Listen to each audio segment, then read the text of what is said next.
Internautas, é muito bom estar aqui com vocês novamente, uma sexta-feira, já passamos por chuva, agora o dia está ensolarado e eu espero que esta tarde seja de muito proveito a todas as nossas internautas e tenho certeza que muitos internautas também vão compartilhar do tema. Hoje é dia do médico, desejo parabéns, boa sorte a todos os médicos amigos e os que estão aí se dedicando arduamente para tentar ajudar a população brasileira. Mas o nosso tema de hoje será a violência à mulher. E para isso eu trouxe uma pessoa assim que vive isso muito de perto no seu trabalho, tem uma formação fantástica, tem uma história muito legal. Ele é psicólogo e ele é sociólogo com enfoque na área social. Flávio Urra, é um prazer recebê-lo aqui conosco. Olá, Susana. É muito bom estar aqui também. Queria agradecer o convite e cumprimentar aí todas as pessoas que estão na internet aí, navegando, assistindo esse programa, nesse importante instrumento, né, que é a internet, que eu acho que nossas mudanças sociais vão passar por aí. Tudo no Brasil está acontecendo pela internet, né, Flávio? Agora, ele também é atleta, viu? Ele é atleta. Como é que você machucou o braço, Flávio?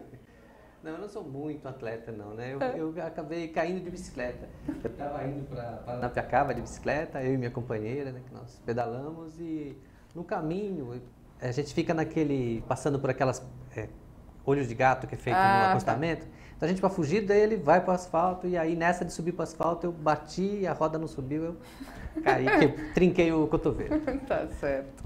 Mas vamos lá, Flávio, agora eu já quero começar a apimentar, porque é um tema que mexe muito comigo, há muitos anos lidando com essa questão. E aí vem aquela pergunta, né? O Brasil é um país machista, Flávio? Eu acho que a nossa história social, assim, dos países, os países têm uma característica machista, muitos, né? A nossa cultura ocidental, oriental, e isso vem trazendo uma série de consequências, tanto para os homens como para as mulheres. Isso que a gente chama da ideologia machista, aquilo que forma o ideário, né, de homens e mulheres, com essa perspectiva de diferença, baseada na diferença sexual, uma diferença de poder. Então são características impostas culturalmente aos homens e às mulheres, é mais ou menos isso?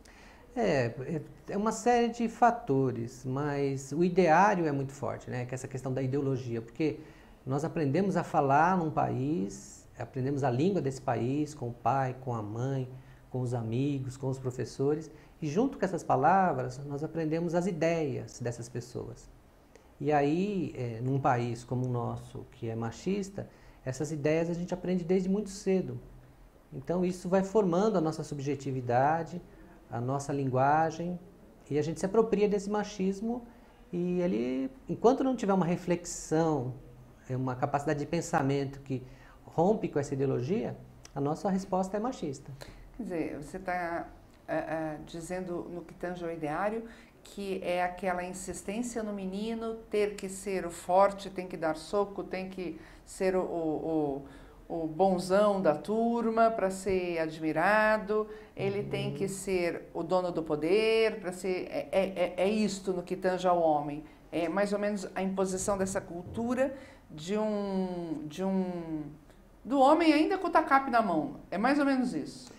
Mais ou menos isso, mais ou menos. Assim, aqui a nossa formação de homens e mulheres, ela é baseada numa diferença de nascimento, né? Então, assim, os meninos nascem com pênis, as meninas nascem com clitóris, só que de repente, em cima dessa diferença, que é uma diferença biológica, se cria uma diferença de tudo. Então, existe um jeito de ser homem e um jeito de ser mulher. Então, quando nós nascemos, a nossa sociedade é como se você fosse participar de uma peça de teatro e teu papel já está pronto. Se dá o papel, o script, é esse aqui. E vou ser bem cruel, é quase que um adestramento.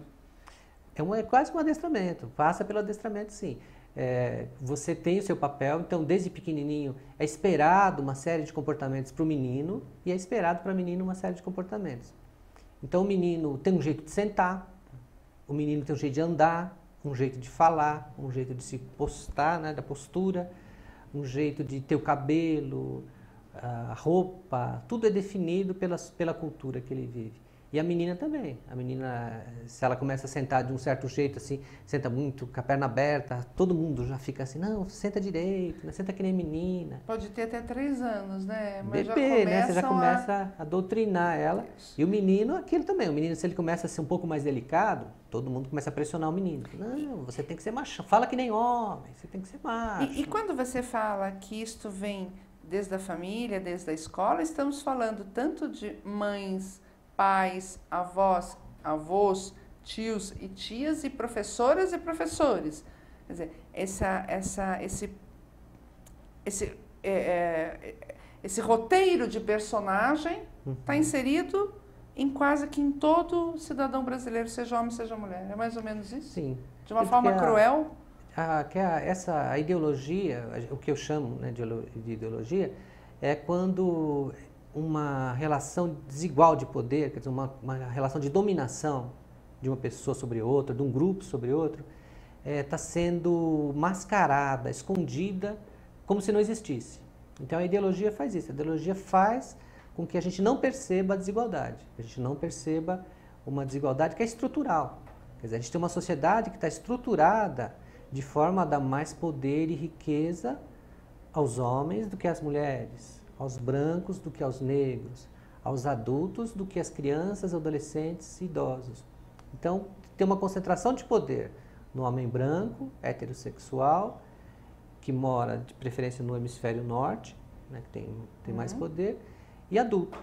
Então, esse homem, ele detém a maioria da riqueza, do poder, dos cargos das grandes empresas, dos cargos políticos. Ele concentra poder e riqueza. E o pouco que sobra disso é o que fica reservado à mulher. Quer dizer, a mulher ela é cobiçada pelo que o homem não tem. É mais ou menos isso. Que como a gente chama de relação de gênero, que é esse papel, né, nosso de homem e mulher, a relação de gênero ela é relacional. Então, o que a gente define para o homem está em relação do que a gente define para a mulher. Então, isso está o tempo todo em conflito e em equilíbrio e conflito. Então, à medida que o homem é valorizado pela inteligência, pela riqueza, pelo poder, a mulher é pela beleza. Então, ponto. O que se valoriza na nossa cultura é a beleza da mulher. E é a beleza tanto para exibir como um troféu, como a beleza para ser até comercializada, infelizmente. Como um produto. Porque a gente vê isso, que os homens, eles costumam usar a mulher como esse troféu mesmo, anda do lado, né? A gente vê isso o tempo todo, as mulheres, as modelos, as mulheres que são cobiçadas pela beleza. E é um sinal de poder você estar com uma mulher bonita. Os homens, que é uma coisa que a gente até fala assim, no mundo machista, os homens estão muito preocupados com o que os outros homens estão pensando dele. Então ele tem o tempo todo esse foco do que os homens estão pensando dele. Então se ele tiver com uma mulher bonita, ele é tirado que ele já não é gay, né? Então isso já os homens isso é um medo, né? É viril. É viril. Então eles morrem de medo de achar que é gay.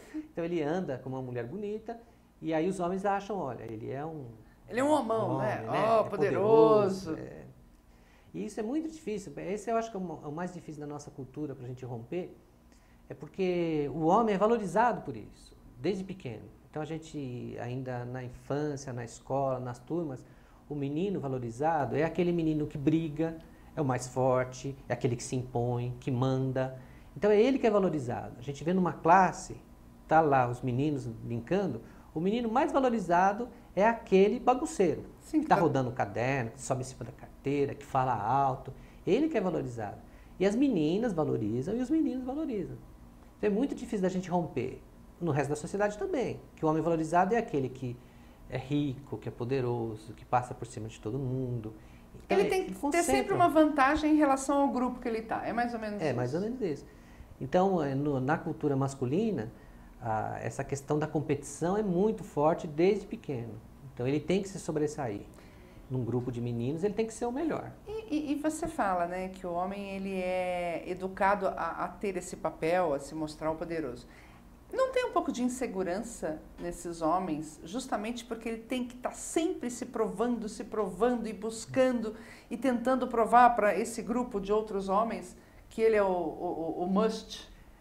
Isso é muito interessante, até quando a gente pensa na formação dos meninos, porque uma das coisas, quando o menino ele entra, ele sai um pouco do ambiente materno, que era aquele ambiente que ele tinha com a mãe, quando ele tem 7 anos. Até os 7 anos de idade ele está muito no ambiente feminino ainda, materno. Depois ele vai para o ambiente masculino. Turminha da rua, turminha do clube, da quadra, do campo. Ele vai lá e faz a turminha de homens. E ali ele começa a aprender isso. Ele tem que se destacar. Se ele se mostra fraco, ele sofre violência. Se ele se mostra, aí já começa todo mundo a falar, você é muito mole, você é muito bobo. Então o menino tem que mostrar força para ser respeitado naquele grupo. E uma coisa que o menino aprende, que entra naquilo que você está perguntando, é aprender a mentir. Porque ele percebe que se ele mentir, ele passa a ser respeitado. Então, assim, se ele falar que ele está saindo com uma menina, mesmo que não Imagina, nem sonhando. os meninos já valorizam. Puxa, ele está saindo com a menina. Se ele falar que ele tem poder, tudo que ele mentir ali, ele recebe valorização do grupo. Então, muitas vezes, o menino ele aprende essa mentira e vive de mentira, né? A gente vê homens que vivem de mentira, né? Homens que fazem casamentos de mentira, que fazem trabalhos de mentira. E talvez sem perceber, Flávio? Muitas vezes sem perceber.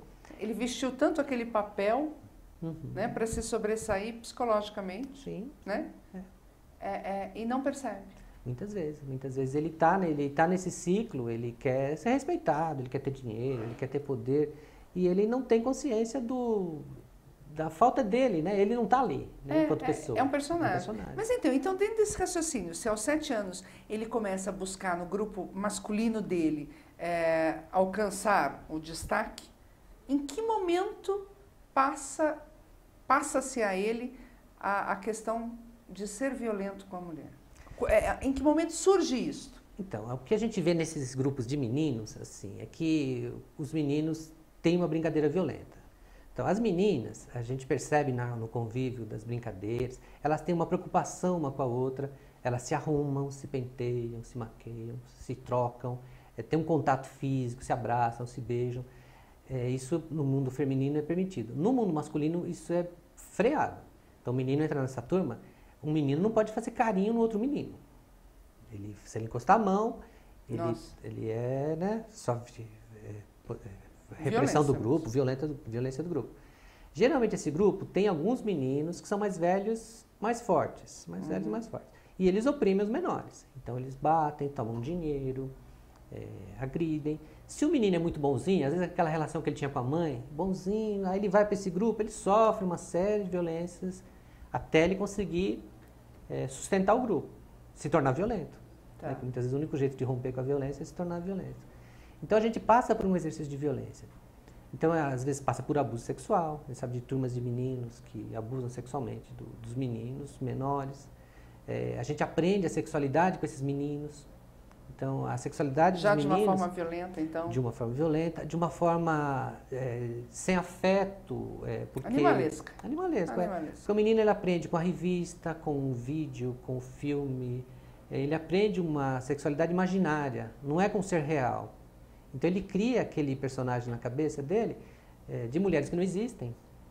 E ele passa a buscar esse sexo que não existe. Então ele cria aquele mito da sexualidade, enquanto que a menina está aprendendo romance, ela está querendo um parceiro, ela está querendo um amor.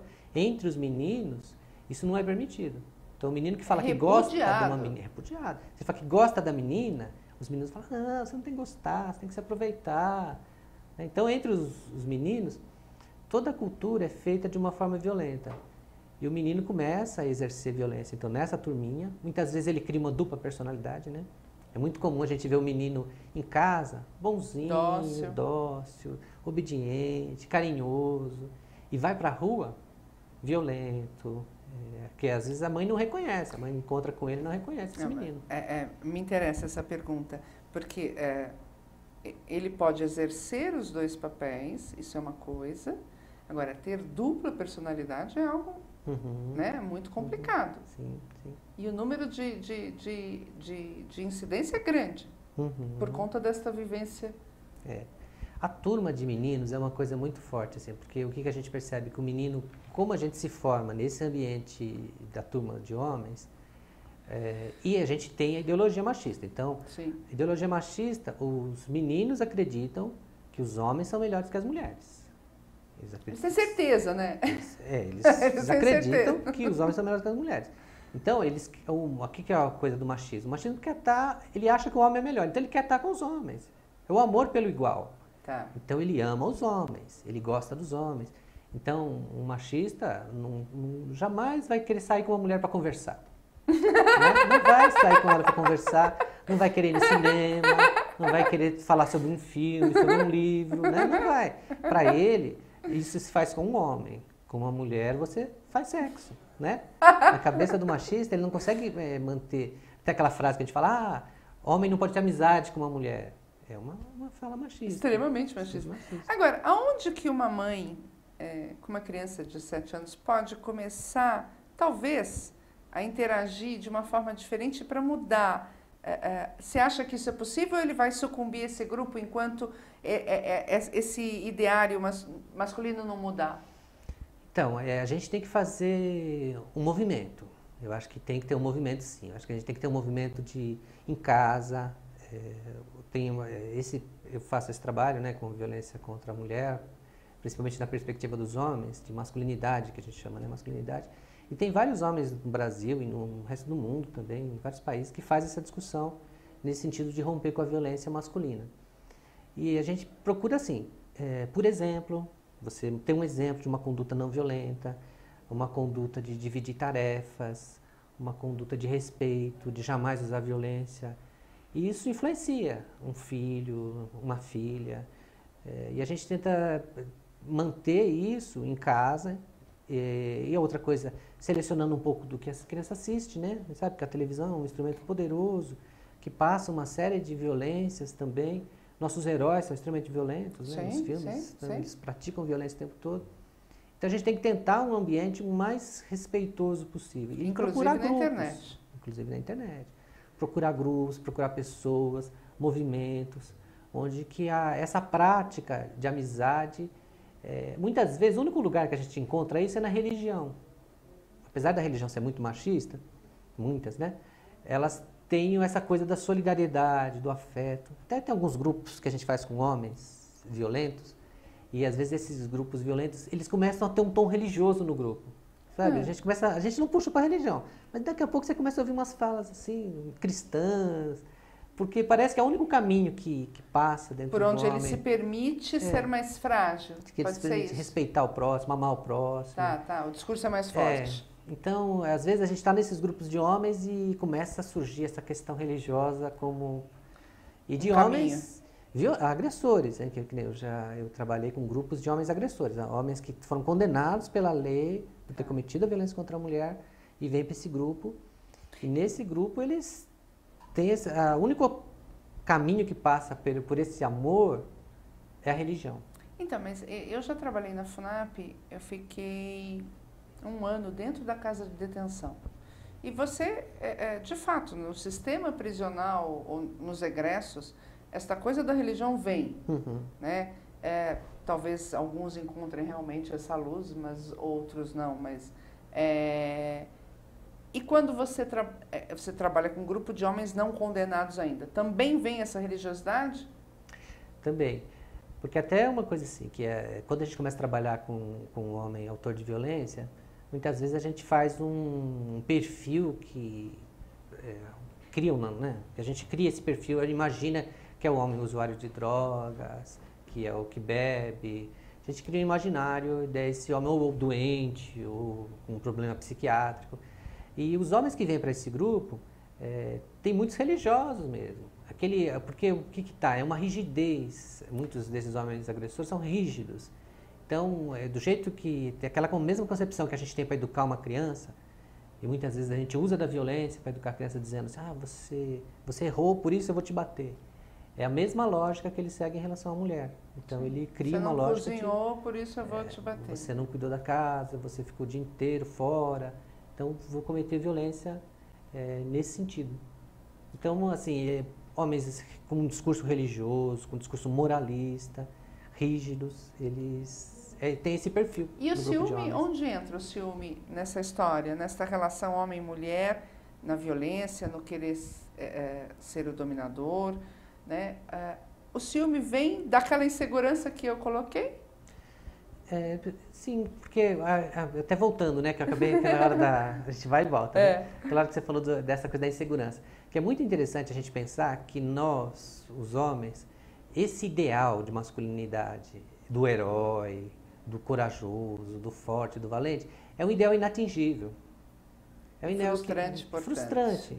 Então quando você se compara com esse seu ideal, com essa sua expectativa muito elevada, você está sempre inferiorizado.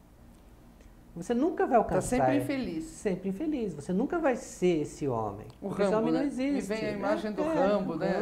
Dos do heróis. Capitão América, todos. Que são os heróis. Então, a gente não vai atingir esse limite.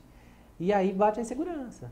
Quer dizer, os homens são extremamente inseguros. Então, eu lembro de um livro, não sei agora que livro que foi, que falava um pouco disso, dessa relação que o homem parece assim, que ele, enquanto ele é filho, ele acha que ele nunca foi o filho ideal que a mãe queria.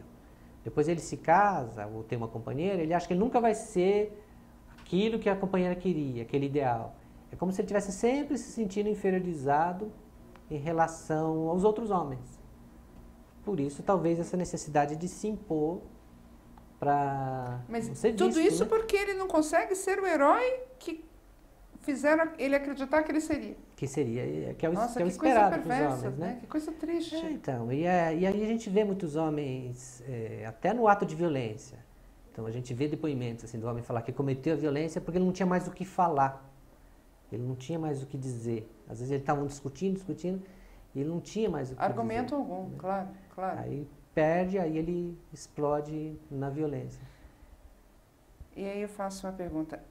É por conta desse ideário masculino que o Brasil hoje ocupa o 8º lugar, considerado países que mais praticam violência contra a mulher? Então, essa é um dado terrível, né? Porque tem essa lista, um ranking de 84 países onde mais se cometeu o femicídio, que é o assassinato de uma mulher cometida pelo parceiro. Então, é um pior termo ainda, que a gente está né? usando de femicídio. Então, o femicídio tem uma lista de 84 e o Brasil ele está em 75, quer dizer, é o 8º país onde mais se cometeu assassinato contra mulheres, que cometeu o femicídio. E é uma taxa de 4,6 para cada 100 mil mulheres, o Brasil tem essa taxa. Então, o Brasil é um país extremamente violento, está entre os 84 países mais violentos, 7º nessa contagem, e reflete um pouco a nossa cultura violenta. Porque tem um outro dado, assim, que em relação à questão de assassinatos, né, número geral, o Brasil, ele, em número absoluto, é o país que mais teve assassinatos no mundo. Né, o país que mais teve assassinatos no mundo. Então, ele é em primeiro em número absoluto. Quando você faz porcentagem da população, ele não é o primeiro, mas quando você vê em números absolutos. Isso quando comparado até a gente compara com a Índia, que a Índia, apesar de ser um país extremamente machista, a Índia tem o triplo da população brasileira e um terço desses assassinatos. Então, por isso que a cultura brasileira é uma cultura extremamente violenta. Mas que coisa triste, né, Flávio? Porque é tudo camuflado no carnaval, né? No oba-oba. Porque você lembra da Índia, você vê aquelas mulheres com uma opressão mesmo, né? De casamentos obrigatórios, né? Em todos os sentidos. Mas aqui, que todo mundo finge que está tudo no bem bom, que é samba, futebol, não é isso? Carnaval, a coisa é muito feia. A violência é uma doença cultural, né? É uma doença da cultura. A nossa cultura, a violência está presente em todos os aspectos e principalmente é o homem esse causador da violência. quando você compara dados estatísticos entre número de violência praticado por homens e por mulheres, os homens praticam muito mais violência do que as mulheres. Então, assim, até se a gente pegar a vida das mulheres, o maior inimigo de uma mulher são os homens. É os homens que a menina, quando é criança, ela pode ser abusada pelo próprio pai, pelo tio, pelos irmãos. Ela depois sofre violência quando vai para a escola. Se ela consegue ser uma menina mais forte, que luta, que aprende uma luta, que faz taekwondo, faz judô, faz capoeira, ela consegue se defender e se impor para os meninos. Mas se ela for uma menina criada nos moldes, né, de ser boazinha, quietinha, carinhosa, meiga, ela vai sofrer uma série de violências. Ela é um alvo mais fácil, né, a violência. Fácil. E ela vai passar violências quase que a vida toda. Ela vai trabalhar, ela vai sofrer assédio sexual, ela vai sofrer assédio dos meninos no colégio, estupro, uma série de violências que a menina sofre, depois um companheiro que ela escolhe, um homem para viver a vida junto com ele. Vai seguir esse padrão. Vai sofrer violência, então, como é difícil essa cultura violenta. Flávia, é verdade que no Brasil, ainda hoje, a cada 5 horas, uma mulher é assassinada por violência doméstica? Esse é um dado que assim, é um dado estatístico, né? Ele é aproximado, mas é isso mesmo. O número de mulheres que sofrem violência é um número absurdo. E se a gente for avaliar, tem uma coisa assim, que às vezes quando você faz uma pesquisa perguntando para a mulher diretamente, você sofre violência? Isso tem uma pesquisa que foi feita em Recife, que a mulher falava não, que em casa nunca teve violência. Mas aí você falava assim, alguém já empurrou alguém aqui? Ah, já, meu marido já me empurrou. Tá. Alguém já deu um tapa? Alguém? Ah, já. Mas não é considerado violência, porque é uma coisa do cotidiano. É uma coisa natural. Então, não é visto como violência. Então, até esses dados, se a mulher não tem consciência, ela não participa de discussões, não participa de um grupo, não reflete, ela não consegue nem perceber que está sofrendo violência. Isso eu tenho certeza. Quantas advogadas eu já cruzei e aí você está discutindo essa questão do machismo, do feminismo, e muitas falam assim, não, eu nunca sofri nenhum preconceito no trabalho, no escritório. Nada? Não. Aí você começa a perguntar o que ela faz naquele escritório. Ela, além de ser advogada, ela é a secretária, ela é a que faz... É um tipo de violência, não é violência física, mas... e não percebe, né, que está sendo manipulada, que está sendo literalmente usada, né? Naturaliza. Agora, é o papel que é dado, né, para ela. É claro, e ela aceita esse papel, e eu diria até que ela deve achar ótimo. Não, eu que estou à frente junto com ele, eu que decido, eu que ajudo, né? Que é aquele mito do até servir, né? Da dona de casa, né? Que fala a rainha do lar, rainha né? do lar, rainha do lar, que ela... o nosso imaginário cria, né? Essa coisa, como se a mulher fosse poderosa em casa e tal. E é um recurso que a gente sabe que é para manter as mulheres presas, né? Porque a mulher fica dentro de casa, ela fica presa em volta das crianças, né? Que na nossa cultura foi dado à mulher o papel de cuidar das crianças. A gente sabe de outras culturas que... Até isso é interessante falar que eu não falei, que o que a gente trabalha nessa linha que a gente defende é que o jeito de ser homem, o jeito de ser mulher, ele é construído socialmente. Então não é biológico. A gente não nasce pronto, homem nasce mulher. Se fosse assim, seria um comportamento igual em todo mundo, né? Toda a cultura. Exatamente. E a gente vê que é diferente. Tem culturas que o homem é de um jeito, como a gente está falando da Índia, do Brasil. Então muda o jeito de ser homem. Tem culturas que os homens não são violentos. A gente pega algumas culturas brasileiras, dos indígenas mesmo, que eles não têm prática de violência. Traço. Nem contra as crianças, nem contra a mulher. Embora a mulher indígena trabalhe mais que o homem indígena. Sim, algumas. Mas agora foi uma brincadeira. Não, mas tem. Agora, eu vou pedir intervalo, mas uma última pergunta, Flávia. Dessas mulheres assassinadas a cada 5 horas, independe região geográfica, nível social, cultural, é tudo igual? É tudo igual. As mulheres sofrem violência.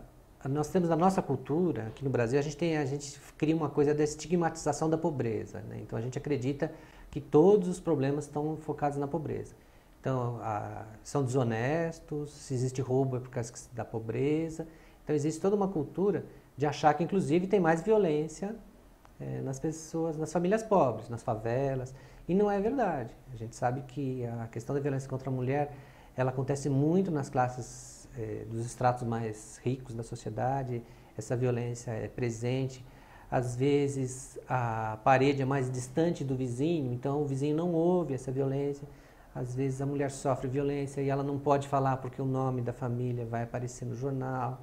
Então a mulher se esconde muitas vezes, mas sofre violência tanto quanto a mulher pobre. Em todos os níveis, em todas as regiões. E faculdades também, né? A gente sabe que tem juízes que já cometem violência contra a mulher, promotores, médicos. Sim, então, do pedreiro ao magistrado, vamos colocar assim todos, infelizmente. Sim. A gente vai para um rápido intervalo e já volta.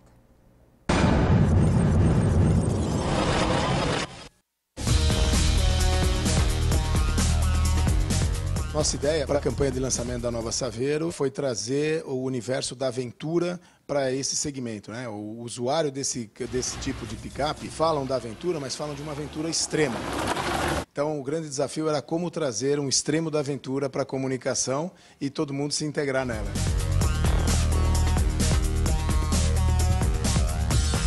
A gente procurou criar uma história que realmente é grandiosa, onde você se surpreende com tudo que vai acontecer e, ao final disso, aquilo era apenas o começo de uma aventura maior ainda que está por vir. O conceito da campanha é carregada de aventura. A Saveiro já tinha essa assinatura. O que nós fizemos foi reforçar um pouco isso, exagerando na aventura. Então é para quem gosta de aventura, aventura mesmo. O filme foi produzido pela Fat Bastards e o diretor foi o Pedro Becker. Foi filmado durante 3 dias na Barra do Una, aqui no litoral norte de São Paulo. A grande preocupação era deixar a história crível. Então, o Pedro propôs uma linguagem de um filme de ação, onde você acompanha a ação que aquele personagem está vivendo. Uma das ideias que a gente comprou na hora foi filmar com um dublê, ao invés de filmar com um ator. Foi uma decisão acertada, porque a gente queria bastante realismo, a gente queria que esse cara fosse jogado de um lado para o outro, que ele caísse de uma altura grande.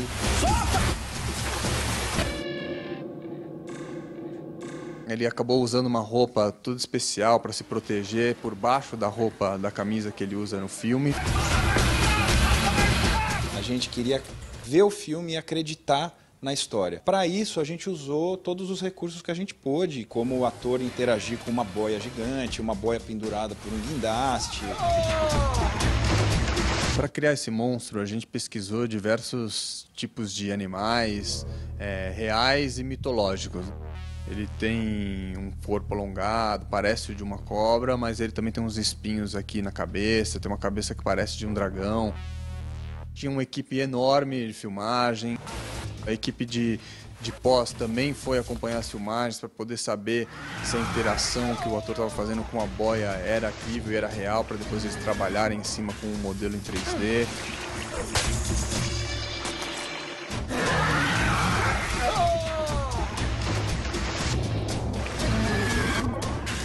A picape te dá essa liberdade de você poder fazer o que quiser. Você pode ir em qualquer lugar. Na caçamba da picape vão os sonhos.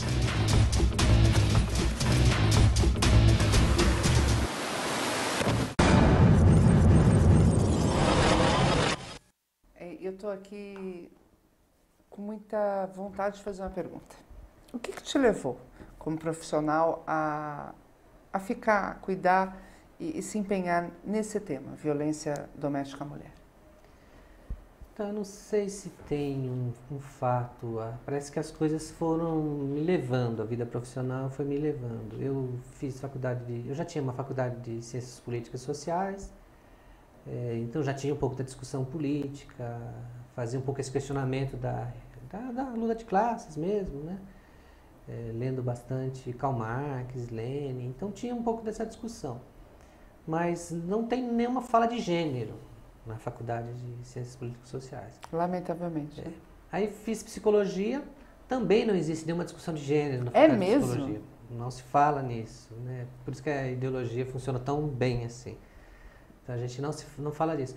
Mas fazendo a faculdade de psicologia, eu tinha uma amiga da faculdade que ela trabalhava em Santo André, ela era estagiária no Vem Maria, que era o centro que atende as mulheres vítimas de violência.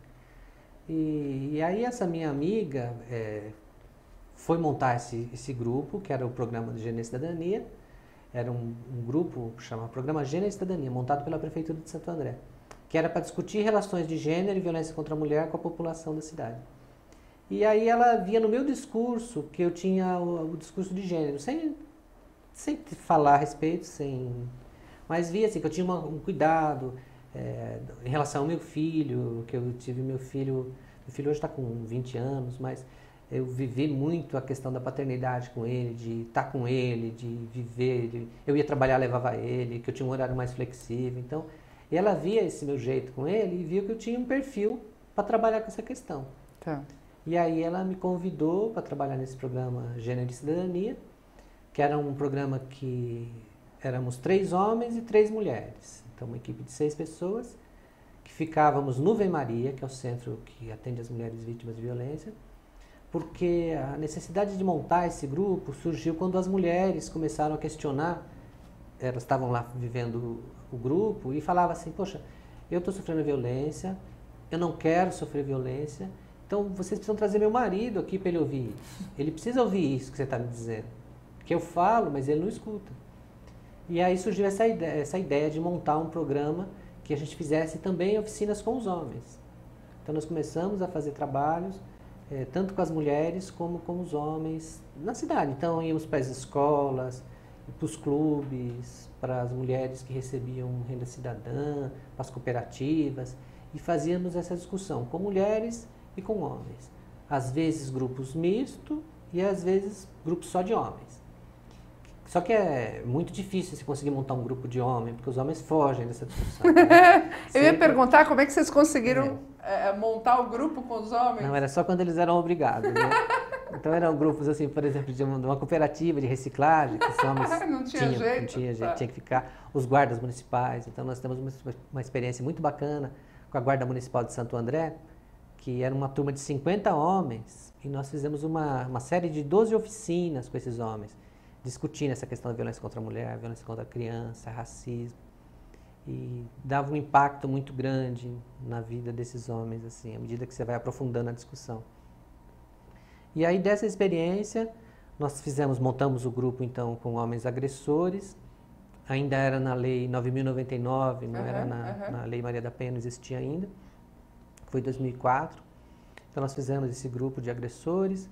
Fomos aí conhecer algumas experiências, então nós conhecemos no Rio de Janeiro o Instituto NOS, que tinha uma política estadual, foi o único local que virou uma política de Estado. Então foi naquele curto período que a Benedita da Silva assumiu de governadora. Ah, de governadora. De governadora, ela era vice-governadora e assumiu. E aí ela implantou essa política, era Luiz Eduardo Soares, que era o secretário de Segurança. E aí montaram um grupo no Estado, de grupos de homens agressores, pela Lei 9.099. Então foi uma política de Estado que atingiu mais de 500 homens passaram por esse centro de reabilitação. E aí nós fomos lá conhecer essa experiência, como funcionava. Depois fomos conhecer em Recife, que tem uma outra organização que cuida da campanha do Laço Branco no Brasil. A campanha do Laço Branco é uma campanha de homens pelo fim da violência contra a mulher. E eles trabalham muito essa questão da paternidade responsável, os jovens. Então nós fomos lá, conhecemos a experiência também, e aí implantamos em Santo André. Depois eu tive uma experiência em Diadema também, nós fizemos grupo de agressores, depois em São Bernardo. E aí eu entrei para essa área e começamos essa discussão e não saí mais, né, dessa discussão da violência contra a mulher. Você me deu um dado lá fora quando a gente estava conversando que realmente me impressionou, um dado estatístico desse trabalho desenvolvido em Santo André, não foi isso? Qual que era mesmo para os nossos internautas, que eu fiquei impressionada. Em relação ao número do femicídio, Exatamente. Né? Então, assim, eu não sei, a gente precisa de uma pesquisa mais aprofundada para buscar as razões, para buscar o que aconteceu, se realmente é isso. Mas o que a gente percebe é assim, que lá no ABC, no Grande ABC, existe esse trabalho há mais de 20 anos, em relação à violência contra a mulher. Então, existem centros de referência, delegacia da mulher, grupos, todas as cidades fazem essa discussão da violência contra a mulher enquanto política pública, política da prefeitura. E nós vemos assim que, então, enquanto o Brasil apresenta aquela taxa de 4,6 mortes de mulheres a cada 100 mil, o Grande ABC apresenta 1,5. 1,5. Então, o Grande ABC tem uma taxa muito inferior a todo o resto do Brasil. Então, pode ser que seja devido a esse trabalho que as mulheres e homens vêm fazendo para acabar com a violência contra a mulher lá. É um trabalho muito antigo. Precisa né? Eu acho que a gente precisa urgentemente fazer esse estudo, não é? Porque se realmente no ABC essa diferença é tão gritante por conta de uma diretriz pública, é mais do que hora de se instalar essa diretriz em todo o Brasil, não é, Flávio? Sim. E a gente pode ir mais longe, né? Lá no ABC a gente está falando do femicídio, que assim, é o fato mais, é o crime mais bárbaro da violência contra a mulher. Mas tem toda aquela outra violência que você estava falando. Então tem a violência o papel que é dado à mulher na sociedade, a violência da mulher ficar com as crianças, dela cuidar de todas as tarefas domésticas. De ganhar menos. Então, é essa estrutura de violência toda. De agradecer por ter um emprego, não é? E sempre ser culpada de tudo, né? Porque a gente vê aquilo, a mulher, ela sofre uma violência, chega na delegacia para reclamar, fala, mas você estava com essa saia, você estava com esse vestido curto. A culpa é sempre dela. Sempre dela. O marido arruma um amante, é culpa dela porque ela não cuidou bem do marido em casa. Eu vou te contar uma que eu não aguentei, para mim foi o máximo do máximo, Flávio. Eu estava num evento compondo a mesa com o ministro da Saúde e ele falando da obesidade no Brasil, do aumento da obesidade nas crianças. E de repente ele vira e fala assim, porque as mulheres estão comprando mais produtos e comidas prontas nos supermercados. Então, aí eu bati a mesa e falei, ministro, o senhor está dizendo que a culpa da obesidade infantil também é da mulher? É porque não é demais, não é possível, né? Então, de fato, né? Eu acho que a mulher vem com essa carga de culpa, sim, não é? Parece que até ela... bíblica, né? É uma culpa bíblica. Sim, né? Ela é sim, culpada de tudo, né? Tudo, sempre, sempre, sempre. E salva por um homem, né? Sim. Né? De ser apedrejada. Além de ser costela, né? Saiu de uma costela. Ainda... muito complicado, muito. Então, até esse modelo de Deus que a gente tem é um modelo também, por ser um homem, né? O modelo que a gente tem de Deus é de um homem. Sim. Então, personifica um homem, todo mundo imagina aquele homem barbudo. Então, assim, é uma figura também que mexe até com isso do machismo também. A gente se acha que Deus é homem, então claro, o homem é melhor que a mulher, né? Óbvio. Já forma isso no imaginário, né? E aonde entra a mulher nisso?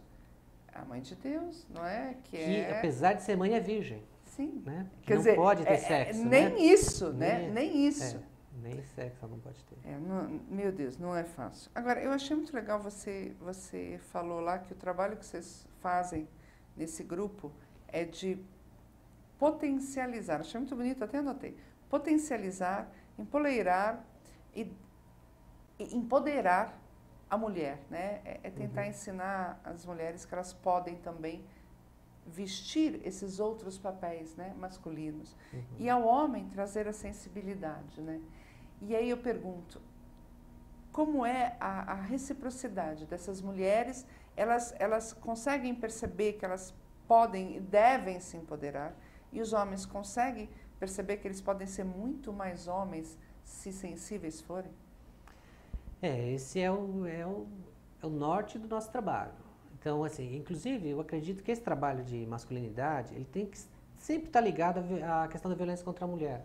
Porque senão você pode ir por um outro caminho, de repente, de vitimizar os homens, que eles são vítimas e não algozes. Okay. Você tem que pautar junto, eu acho que esse trabalho tem que estar sempre no paralelo.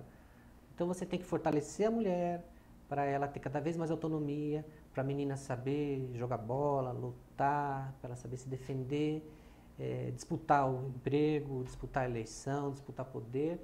E, ao mesmo tempo, ensinar no homem os ganhos que ele tem nisso que você falou, né? Que, assim, os ganhos que ele tem de ter afeto. Porque à medida que o menino ele não pode ter afeto por outro menino, o único toque permitido entre dois homens é o tapa. Ele só pode dar tapa. Ele nunca vai poder fazer um afeto no outro menino. Então, e o afeto para ele está ligado só pela sexualidade. Então, ou sai pelo sexo, ou sai pelo tapa. Então, é um repertório muito pequeno de afeto permitido para o homem. Então, ele caminha muitas vezes para essa violência por razões que ele mesmo não sabe. A gente até, por exemplo, vendo uma luta de UFC. Você assiste uma luta nossa, eu nem assisto. Nossa, como me é agressivo aquilo. Então, mas se você tirar a violência, colocar uma música romântica de fundo, parece um romance a luta de UFC. Eles se enrolam, se abraçam, rolam. Futebol americano também. Vamos botar isso no Face, você vai ver que um monte de gente vai parar de assistir. Sabe, assim, porque assim, aqui tá de novo aquela cultura do homem, sabe? Aquela cultura, porque é o único toque permitido. Então, às vezes, eu lembro de uma menina que uma vez... aquele filme, grupo, né, que ganhou Oscar, não teve? Que passava por aí o começo do afeto deles, como é que era? Da montanha, né? Da montanha, isso, não foi isso? Isso, era por aí. Era por aí? Que era um sexo violento. Sim. Era uma violência, uma não aceitação da própria sexualidade.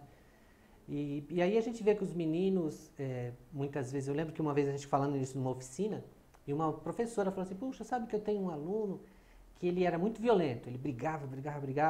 Então, o que a gente fazia com ele? Toda vez que ele estava muito violento, a gente falava assim, ele está precisando de abraço, vamos abraçar ele. Aí ia todo mundo abraçar, o menininho. Tudo. Então, e ela foi dizendo que isso foi diminuindo a violência claro. dele. Então, a gente, assim, muitas vezes, essa necessidade de briga é necessidade de afeto. Ele quer tocar um outro homem. Olha. Ele precisa tocar um outro homem. Então, o único toque permitido é o tapa, é por onde ele... Então, à medida que a gente conseguir educar os meninos para se permitirem ter afeto entre os meninos, ser permitido chorar. Saber que o toque é permitido, né? Que o toque é permitido, né? Sem estar sempre ligado à sexualidade, mas o toque de afeto mesmo, né? Mas quantos pais não deixam de tocar as filhas a partir de determinada idade? Sim, não é? Sim. E aquilo para a menina é de uma rejeição, né? Ela não consegue entender o que está acontecendo, não é? E o menino também, o menino tem, né, esse afastamento do pai. Mas né? a mãe continua a beijar e abraçar o menino. Né? O pai que afasta a menina. Vai afasta. Eu lembro até de um amigo, uma vez que perguntou, a filha dele estava crescendo, ele falava assim, quando que eu tenho que parar de tomar banho com ela ou de dar banho nela? Esse medo, né, que você está falando. De sexualizar, né? Sexualizar uma relação, né? E é difícil que não tem, né? A gente fala assim, não tem receita isso. Vai ser natural, né? Vai ser natural a hora que vai parar. Mas não pode ser uma coisa traumática, né? Não pode ser uma coisa e assim. nem imposta, né? Culturalmente, essa coisa. Eu queria enfrentar uns dados que você trouxe, Flávio, e que eu anotei lá fora. Dados de 2010, porque infelizmente o Brasil é muito ruim nessa coisa da estatística, né? Meu Deus do céu. Mas enfim, em 2010, de 450 mil presos, quantas mulheres, Flávio? 30 mil. Só 30 mil. 450 mil, 30 mil são mulheres. Ou seja, fica muito evidente esse desenvolvimento da violência, né? Do ser bom. E se a gente for pesquisar essas mulheres, a maioria está presa por tráfico e se envolveu no tráfico por causa do companheiro, com certeza. Ela vai induzida pelo companheiro, ou pelo filho, também, né? Você me falou que, também de 2010, 35 mil mortes no trânsito. Quantas mulheres? 7 mil mulheres, de 30 mil... 30 mil. 35 mil mortes. 7 mil mulheres. Quer dizer, uma maioria absoluta de homens que morrem no trânsito. E isso é a ideologia. A ideologia, o que a ideologia fala para as pessoas na rua? Que a mulher dirige mal. Exato. Então, a ideologia fala, a mulher não sabe dirigir, o homem é que sabe dirigir. Mas o seguro é mais barato para a mulher. A seguradora faz, né? A seguradora faz a estatística. Exatamente. E vende o seguro mais barato, porque a mulher bate menos o carro. Tem menos acidentes. Só que é ela que guia mal, né? Porque ela é cautelosa, isso, não é? E o homem não, ele tem que andar a 300. Correr risco, né? Porque risco é sinal de coragem. Claro, né? claro. Eles são sempre os, né? Você também falou eu vou chamar de rapaz de 22 anos, que este é um pico. Eu queria que você explicasse isso, porque é muito interessante. Até porque não está muito longe da idade da maioria dos internautas, né? Sim, acho que é importante fazer esse alerta. é assim, em relação à expectativa de vida, que a gente sabe que a expectativa de vida do homem em relação à mulher é de uns 7 anos a menos de vida. Então, as mulheres vivem, em média, 7 anos a mais que os homens. Então, tem uma paralela que vai por toda a idade, mostrando o número e a probabilidade de um homem morrer e a probabilidade de uma mulher morrer. O pico dessa diferença é com 22 anos de idade. Então, hoje no Brasil, um menino de 22 anos de idade tem 4,5 vezes mais chance de morrer do que uma menina da mesma idade. Então é um pico, né? Com 22 anos, os meninos morrem muito mais do que as meninas. E isso está muito ligado até essa questão do machismo, porque o machismo é muito forte, principalmente na adolescência e no começo da vida adulta. É onde o machismo está mais forte. Como é ligado à mentira, aquilo que a gente falou, o machismo é muito baseado na mentira, os meninos até essa idade estão acreditando muito ainda no discurso machista. Claro, Mais eles velhos, não sofreram na carne, que vai ser frustrante. Mais velhos já passaram. A maioria dos homens mais velhos se casaram com uma mulher, conviveu, teve filhas, ou teve irmãs, trabalhou com mulheres. Então, quanto mais convivência com mulheres ele teve, mais ele se sensibilizou. Quanto mais ele está isolado só entre os homens, mais machista ele fica. Então aí a gente vê que os meninos estão acreditando, os homens mais velhos, você encontra já ele sabe que ele lava a louça, que ele troca a fralda do filho, faz comida, ele faz tudo isso numa boa. Às vezes não quer que os amigos vejam. Claro, mas claro. Faz. Sabe que tá. Agora os meninos não. Os meninos, eles são machistas e não conseguem conceber que ele faça alguma coisa assim, que se questione o papel dele. Ele está no auge da né? virilidade ideária, vamos colocar assim. Então, e é muito forte isso até nessa convivência, por isso que é tão bom a gente misturar meninos e meninas o tempo todo. Claro. Porque um menino que cresce nesse grupo de homens, e, por exemplo, vai para a Fundação Casa, que passa lá um ano no meio de outros meninos, num clima de violência ali, vai potencializar a violência desse menino muito. E se ele vai para um presídio, vai viver lá com mais homens, vai potencializar mais ainda essa violência. Então, até se tornar irreversível um trabalho, não é? Até se torna muito difícil. Irreversível não, porque a gente sabe que mesmo na cadeia tem vários trabalhos que recuperam, né? A gente vê que homens, principalmente a religião recupera muitos homens do crime. Então a gente vê o tempo todo homens que cometeram assassinatos, violência, e depois se tornam pacifistas. Então tem mudança, sempre tem. Mas o que a gente percebe é assim, que nessa convivência que a gente tem, a vida de meninos e a vida de menina, quando se tornam adultos, a gente vê que a mulher se torna um ser humano melhor do que os homens. A gente olha para os homens, assim, o número de crimes, a gente vê que ele se tornou um ser humano pior. Porque ela pôde trocar, ela pôde tocar, ela pôde confidenciar, ela pôde rir. E a gente tem um perigo muito grande, quando a gente segue esse modelo de homens para as meninas seguirem. Sim. Porque aí as meninas se brutalizam, as meninas se tornam violentas. E isso é muito comum no meio do trabalho. As mulheres replicando o modelo de trabalhar masculino. Isso é muito ruim. É muito ruim. Então, em vez da gente... por isso que assim, é importante a gente sensibilizar os homens, porque a gente acredita mesmo que se os homens tiverem um pouco mais, aprenderem a brincar de boneca, se ele aprender a ter afeto, isso vai fazer bem para ele enquanto ser humano. Com certeza. Né? E a mulher, se ela aprender a se defender, mas sem perder as características de solidariedade, de afeto. Ninguém quer aniquilar o homem ou a mulher, né? A gente quer parceria, né, Flávio? Os dois têm, né? Não é? É o equilíbrio. Agora, eu ia lhe perguntar, até porque eu estou com esse projeto engasgado na minha garganta. Um projeto de lei aqui do Estado de São Paulo, querendo que um vagão do trem seja destinado às mulheres. Sendo que eles reconhecem que são 58% de usuários mulheres. Vai destinar um vagão para que ela não seja molestada. É demais, não é, Flávio? É o fim da picada, não é? É querer... já que não dá para cuidar da segurança, fiscalização, vamos enclausurá-la, né? Enclausurá-las num espaço físico, né? O que é isso, Flávio? É a mesma lógica que tem em relação à violência contra a mulher, que a gente assiste lá no ABC, nós temos casas-abrigos para a mulher que sofre violência. Que é isso, a mulher sofre uma violência, ao invés da Lei Maria da Penha, né, colocar o promotor, decretar a ordem de prisão e executarem O a agressor. prisão e prender o agressor, não. É a mulher que é enclausurada. Então é ela que vai presa. De novo, né? É que nem essa lógica do vagão. Segrega. É ela que vai segregar. Impressionante. A sensação que eu tenho, Flávia, é que assim, não adianta, os homens não conseguem entender a mulher, então, né, guarda, segrega, esconde, não é? Agride quando...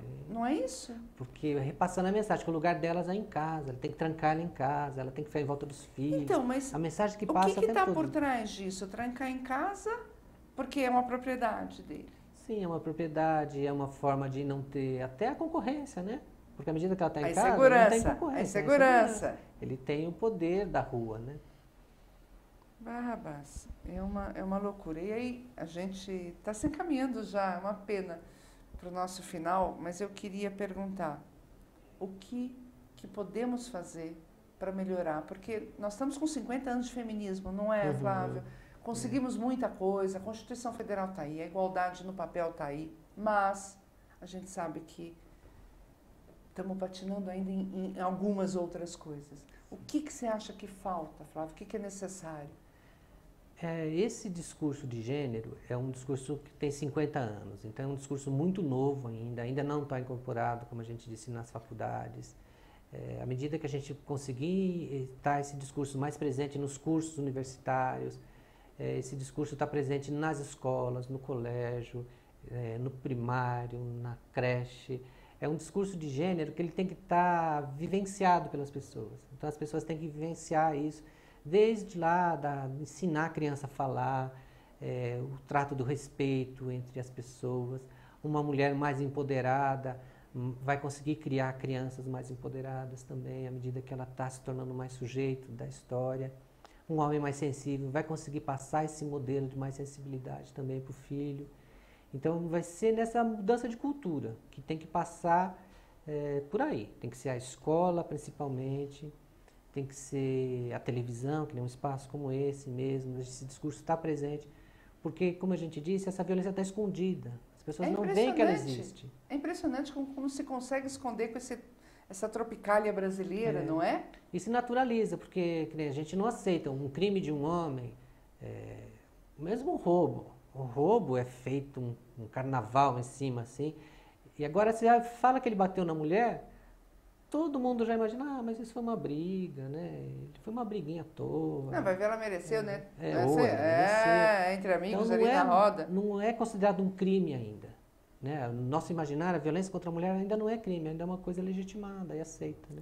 Então, na verdade, de novo, né, como em todos os setores, falta investimento na educação com relação a essa questão, não é?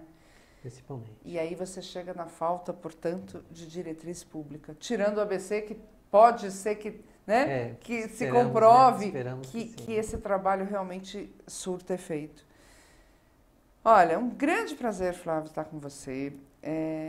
Eu vou fazer mais uma pergunta, né? A gente chega à conclusão de que falta diretriz pública, de que tudo, que a base é a educação, e não só nessa questão, né, Flávio? Você como sociólogo, em tudo mais, né? Falta educação no Brasil. Sim. Não é? Um modelo que está bem esgotado, não está? Né? Por falta de investimento mesmo, né? Literalmente. Literalmente. Mas aí eu falo assim, e aí, puxando para o meu lado mãe, né? Embora com filhos já grandes, o que você falaria hoje para uma mãe que está com uma menina, um menino que estão começando a sair com esses 7 anos? Que conselho você daria a essas mães, a esses pais, já que a responsabilidade é recíproca, para tentar ajudá-los a já vir para um Brasil de uma real igualdade? Então, a gente tem que procurar, acho que, criar espaços de discussão. Eu acho que essa discussão de gênero a gente tem que fazer essa discussão de que os meninos precisam respeitar a menina enquanto ser humano, enquanto um ser dotado de inteligência, de capacidade, que o menino tem que permitir que ele tenha afeto com os outros meninos, que a gente perca esse medo da homossexualidade que paira, né, no nosso imaginário, e buscar ambientes sadios, né? Porque a gente sabe que tem ambiente que potencializa essa questão da violência. Então é muito difícil, eu sei que a gente não vai conseguir colocar o nosso filho numa redoma, mas a gente tem que buscar. Então a gente tem que buscar estar convivendo com amigos que tenham uma forma de pensar não machista, os programas que a gente assiste, a gente fazer sempre a crítica, quando a gente vê um programa machista, a gente trazer a crítica para o momento, falar, olha, ele está fazendo uma violência contra a mulher. A gente está trazendo o tempo todo a crítica, para ele conseguir olhar para uma situação que para uma outra criança passa no cotidiano, para essa criança aprender a refletir e a pensar. Pelo exemplo, né? Eu queria agradecer muito, Flávio, sua presença aqui, foi muito legal. Vai voltar outras vezes para a gente falar sobre essa tormentosa questão. E fica aqui, todo mundo sabe, quase todo mundo sabe que eu fui vítima de violência, sim, também, como uma grande parte das mulheres, em vários graus, mas toda mulher já sofreu algum tipo de violência. Então fica um apelo aos internautas que são mais jovens, que comecem a ter um olhar diferente. Nós temos que mudar essa realidade. Como muito bem colocado pelo Flávio, o homem machista, ele é infeliz, frustrado. Que coisa horrível, né? Você viver um papel que não é o seu, na mentira, ainda ser frustrado. E ainda causar danos e causar mortes. E as mulheres, vamos nos empoderar, sim, para poder construir um Brasil num pé de igualdade. Homem lado a lado, a mulher. E aí sim, termos uma sociedade, como você falou, muito mais vitoriosa, solidária, igualitária, que é o que nós estamos precisando.